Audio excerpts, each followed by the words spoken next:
Tandaan nyo pa ba yung microwave oven na pinost ko last week? Diba nababuhay siya pero hindi naman umiinit? So ganito pala yung ginawa ko. Inopen ko yung microwave tapos nakita ko to, sabog. Halos kalahati lang natira. Kapag ganyan, may dahilan yan kung bakit pumutok. Kaya check natin bago tayo magpalit ng pyesa. Una kong chinek yung magnetron. Dapat kasi hindi shorted yan sa body saka sa mga connector niya. Minsan shorted yung magnetron plug. So wala nang problema, fuse lang talaga papalitan natin. Kaya umorder na agad ako ng microwave fuse. Ganito pala itsura niya kapag buo siya. Kaya ikabit na natin, tinutusok lang naman yan dyan. Tapos yung kabilang dulo sa capacitor. So subukan na natin, hindi ko na pinakita yung pagbalik ng cover.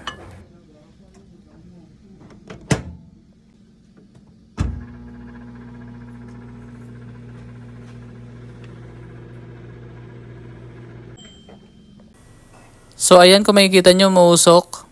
So okay na siya. Problem solved. So kung ganito rin ang problema ng microwave nyo, try nyo to. Thank you for watching. Follow for more videos and hacks.